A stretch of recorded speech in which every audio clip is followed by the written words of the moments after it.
going to read you the beginning of Roald Dahl's Esio, Trot. Mr. Hoppy lived in a small flat high up in a tall concrete building. He lived alone. He had always been a lonely man, and now that he was retired from work, he was more lonely than ever. There were two loves in Mr. Hoppy's life. One was the flowers he grew on his balcony.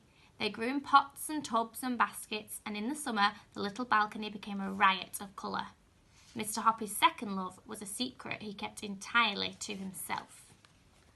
The balcony immediately below Mr. Hoppy's jutted out a good bit further from the building than his own, so Mr. Hoppy always had a fine view of what was going on down there.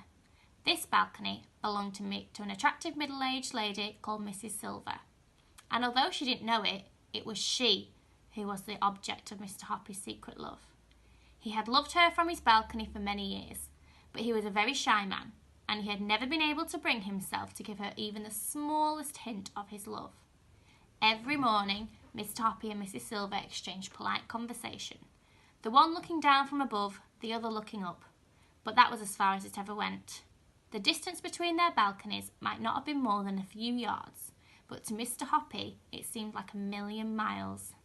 He longed to invite Mrs. Silver up for a cup of tea and a biscuit, but every time he was about to form the words on his lips, his courage failed him. As I said, he was a very, very shy man.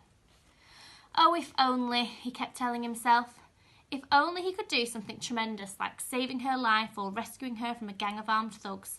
If only he could perform some great feat that would make him a hero in her eyes. If only. The trouble with Mrs. Silver was that she gave all her love to somebody else, and that somebody was a small tortoise called Alfie. Every day when Mr. Hoppy looked over his balcony and saw Mrs. Silver whispering endearments to Alfie and stroking his shell, he felt absurdly jealous. He wouldn't even have minded becoming a tortoise himself if it meant Mrs. Silver stroking his shell each morning and whispering endearments to him. Alfie had been with Mrs. Silver for years, and he lived on her balcony summer and winter. Planks had been placed around the sides of the balcony so that Alfie could walk about without toppling over the edge, and in one corner there was a little house into which Alfie could crawl every night to keep warm. When the colder weather came along in November, Mrs. Silver would fill Alfie's house with dry hay, and the tortoise would crawl in there and bury himself deep under the hay and go to sleep for months on end, without food or water. This is called hibernating. In early spring, when Alfie felt the warmer weather through his shell, he would wake up and crawl very slowly out of his house onto the balcony. And Mrs. Silver would clap her hands with joy and cry out, "Welcome back, my darling one! Oh, how I've missed you!" It was times like these that Mr. Hoppy wished more than ever that he could change places with Alfie and become a tortoise. Now we come to a certain bright morning in May when something happened that changed and indeed electrified Mr. Hoppy's life. He was leaning over his balcony rail watching Mrs. Silver serving Alfie his breakfast.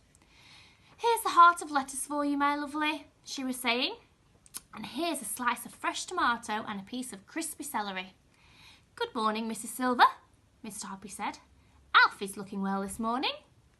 "Isn't he gorgeous?" Mrs. Silver said, looking up and beaming at him.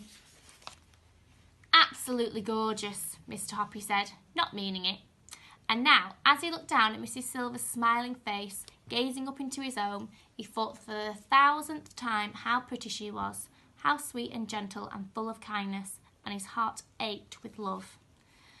"I do so wish he would grow a little faster," Mrs. Silver was saying.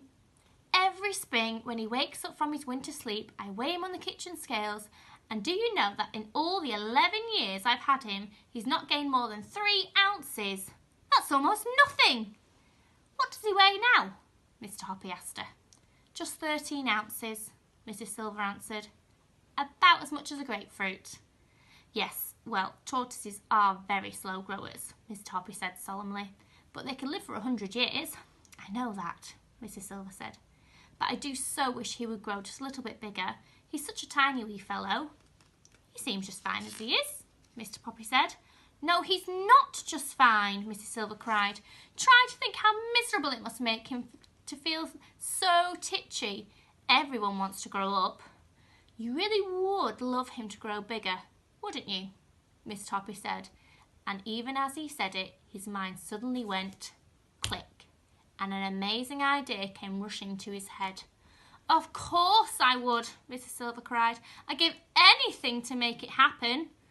Why, I've seen pictures of giant tortoises that are so huge people can ride on their backs. If Alfie were to see those, he'd turn green with envy." Mr. Hoppy's mind was spinning like a flywheel.